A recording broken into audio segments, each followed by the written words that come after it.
আর কাবা ঘরের ছবি থাকলে সেখানে আমরা যদি সালাত আদায় করি সেখানে পাও আমাদের লাগতে পারে, আমাদের নিতম্ব লাগতে পারে জানামাজের উপরে। তো এতে কাবা ঘরের প্রতি অসম্মান প্রদর্শন হবে কি না, টোটাল বিষয়টিকে সামনে রেখে আমরা বলতে চাই যে এরকম জানামাজের উপরে যদি সালাত আদায় করেন কেউ, সালাত হয়ে যাবে ইনশাআল্লাহ বিদিনিল্লাহ, সালাত হবে না, বিষয়টি সেরকম নয়। তবে এটি অনুত্তম একটি কাজ।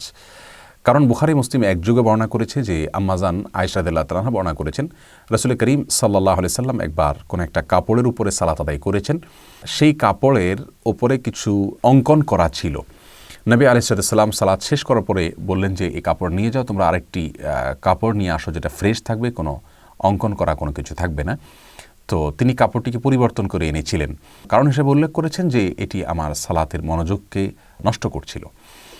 অতএব হাদিস থেকে আমরা স্পষ্ট একটা ধারণা পেলাম যে আমরা যদি জানামাজ ব্যবহার করতে হয় তাহলে সেই জানামাজটা ফ্রেশ থাকা উচিত। আমাদের মনোযোগকে আল্লাহ সুবহানাহু ওয়া তাআলার দিকে, সালাতের দিকে কি পড়ছি আমরা সেদিকে নিবদ্ধ রাখবার স্বার্থে। যদি জানামাজের উপরে কোনো ছবি টবি থাকে, সেটা হোক কাবার ছবি, তাহলে কাবার দিকে মনোযোগ যাবে, আমাদের সেদিকে মনোযোগ নিবদ্ধ হবে, আমরা সেদিকে ব্যস্ত হয়ে পড়ব।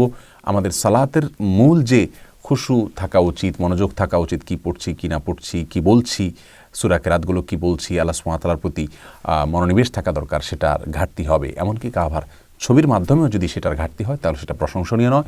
এজন্য ফ্রেশ জায়নামাজের উপর আমাদের সালাত আদায় করা উচিত।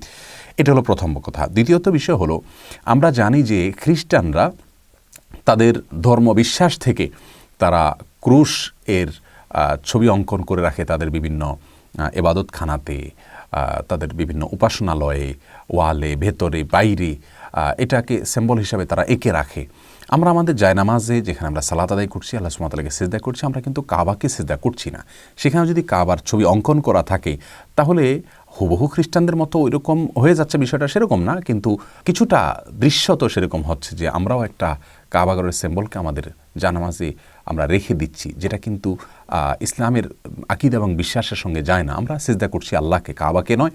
অতএব কাবা আমার সিজদার জায়গাতে বা জানামাজের সামনের অংশে যদি থাকে তাহলে সেটি কেমন যেন খ্রিস্টানরা যেরকম ক্রুশকে তাদের ইবাদতখানা সিম্বল হিসাবে রাখে, আমরা আমাদের কাবাকে জানামাজে রেখে দিলাম, কিছুটা তার সাথে মিল হয়। অতএব সেটা করা উচিত নয়।